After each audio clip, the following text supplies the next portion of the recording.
Hondo yacho yakunetsa manje. Ndi baba wachinogurei. Hondo yacho yakunetsa manje. Manetsera yakuchiita manje ndiwo akapenga. Okuti Chiwenga waitirwa inonzi go back to sender. Wakaonererwa uchidzosa Mnangagwa. Ukaonererwa wachiri general. Ukashandisa masimba nezvisiri izvo. Ukaabhiusa vanhu nguva yakareba. Achifungidzira kuti uchapuhwa chigaro kana kuti pisi. Iko zvino izvi hondo yacho yabackfire manje. Chiri kunetsa ndechekuti zvese zvatarisana naChiwenga manje. Zvese iko zvino izvi munhu asisina rugare manje ndiChiwenga. Tarisai speech wanana Tagwirei zvigananda zvaita kugwanageza zviya zvigataurwa naiye Chiwenga zviya ndo zvakuchimurwisa manje. Iko zvino izvi Tagwirei yakunyatsobuda pachena manje kuti tinofira Mnangagwa. Meno gore rino kuveya kuti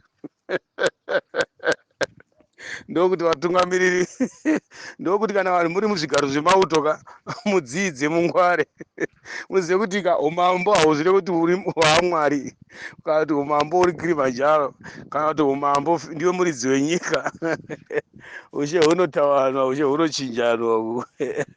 Saka iko zvino izvi manje zvakuchikufaya manje. Iko zvino izvi wakurumwa nechekuchera Chiwenga manje. Wakadaidza Mnangagwa kuti adzoke pachigaro. Ukadaidza Mnangagwa mukagadzana mukataurirana ndichakusiyira tsitsi dzinotsitsirira hama yangu. Kune hondo ukakusi kudana anonzwa kuZANU-PF.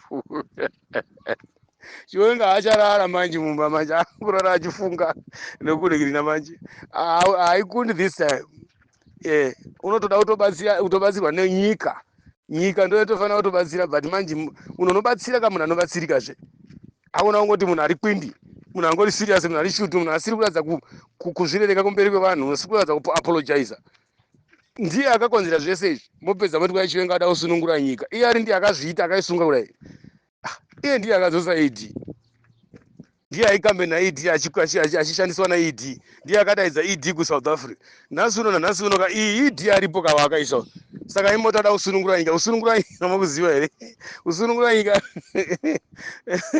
Itai vari kunetsana pachigaro, vari kurwira chigaro. Kwete kuti vada kusunungura nyika. Iye ari ndiye akamisa. Asi dai zvinzi nyika iri kusunungurwa kunana Smith. Saka kana aita kusunungura nyika asina kubuda pachena kuti ZANU-PF yakakepisha nyika yakakolonize nyika.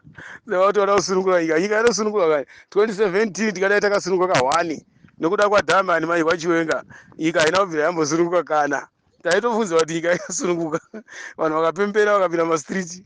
Saka iko zvine Chiwenga unotaura kuti chokwadi chakanaka musadherere vanhu imimi. Chokwadi chakanaka kurumwa nechekuchera. Chiwenga ari kurumwa nechekuchera. Ndo kunonzi kurera imbwa nomukaka. Mangwana inokuruma. Imimi vanhu mauri kwa Chiwenga ada kusunungura nyika. Imimi itai Chiwenga kabvise munhu wake wakaiza kusunungura nyika kuita se. Imi nemiwo munorotawo futi mune makara ekurotawo imi. Kugadzirisa mashoko kwa ada kusunungura nyika. Ada kusunungura nyika asi hazi kuuya kwaMnangagwa kana kuti Mnangagwa akapinda sei. Wanga wasiri pamwe chete. Iti Chiwenga ada kupusha Mnangagwa kuti abve. Iti vari kurwira zvigaro kwete ada kusunungura nyika. Chiwenga asunungura vanhu. Iye ndiye akatosvitsa nyika paitori ipapa. Ndiye ane zvese. Ane simba akaita simba rokuisa ED ndiani. Kana kumudzosa ndiani. Imi munatyowe imi vanoda kugadzirisa zvita nokugadzirisa mukanwa wemunhu. Kuda kutendwa here kana kunaka naimi. Udzai munhu chokwadi. Naimi. Iti munhu bisa munhu wako chete. Munhu aremerwa apa anopabuda dikita apa. Anopabuda ziya apa. No zvinonetsa mai kana vanhu vari mageneral vanoshandisa mapowers pasiripo. Vana Valerius banda. Ndo zviri kunanga futi kuna Valerius kwacho. Zvichaguma nepapo futi zvaenda nepamwe futi. Vana mukuru wamapurisa munin'ina waMnangagwa uyu. Mukwasha biya. Una kuti kwa usunungura nyika. Iti chikuvera bvisa munhu wako. Ndoti kusunungura nyika. Kusunungura nyika zvinenge zvitadza kuti vanhu vakagadza Mnangagwa chigaro Chiwenga asikazvizive.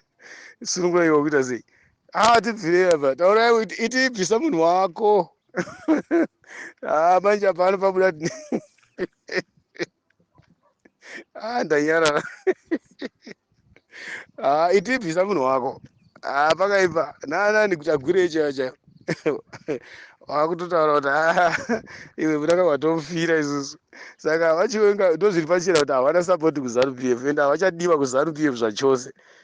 Hambisa ndokwavaionererwa kapa maelection vachiti vanhu tokushashanga tokuswanyai semapete tokupedzai senda vakari vachiguma mbama ndokwavaionererwa vari ka vachiwenga ndokwava kutandaniswa manje.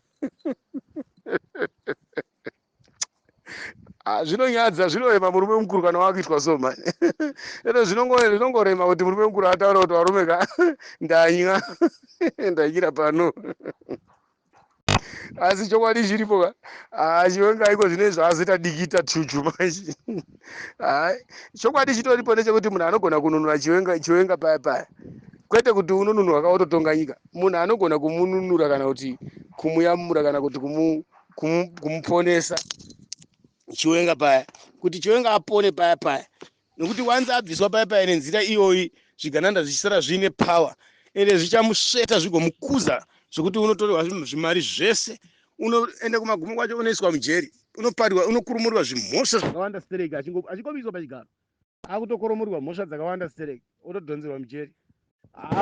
Chokwadi chiripo vhaliliyo unofanira kuti nyika ino kupu, nyika yeZimbabwe kaita kupu chiwenga vararama azvireve kuti iye ndiye akatuma chiwenga variyo kuti takupuka vhari yakaita kupu futi kuti achiwenga aiti aiwa ndigeneral anenge aite izvozvo nemauto.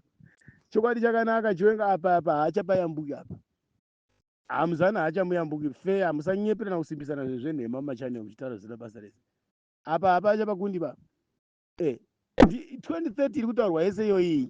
Musati kwai chiwenga ari kudefenda constitution, ari kudefenda constitution chii? Paakadaidza Mugabe akanga aidefenda constitution, paakarova achigumba mbama aidefenda constitution, paakanga achikambena aititi chakupedza ise mapete chaushashanga aidefenda constitution here chiwenga.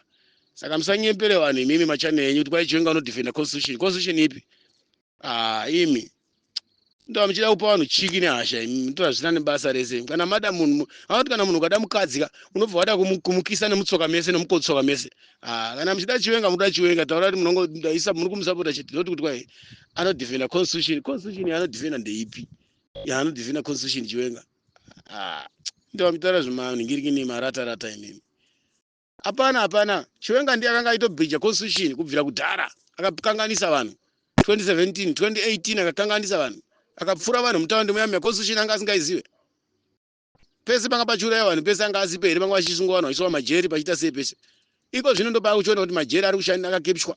Iko zvinezvi ndobaa kuchiona kuti mapurisa ari kushandiswa zvisizvo, masoja ari kushandiswa zvisizvo. Kwakuti achiwenga kudefenda constitution. Inini hangu kuda kutaura chokwadi Dhamani akandirwadza inini ndine nhoroondo yakakura yezvinhu zvandakaona zvaakaita. Inini handidi kunyepera iba. Handisapote zvinhu zvokushandiswa ba kunyepa ba inini. Ndakusapota zvechokwadi Dhamani inini akandirwadza inini munhu uya wemani. Zvinhu zvaaita soka iye akashungurudza vanhu munhu uya wemani. Nyika ino ingadai kutora kuno kuiri right yakanaka stereki. Bato rakahwina ringadai riri kutotonga iko zvinezvi. But influence yemunhu uya iri dangerous isingaiti uya munhu uya akakonzeresa muZimbabwe zvisingaiti uya.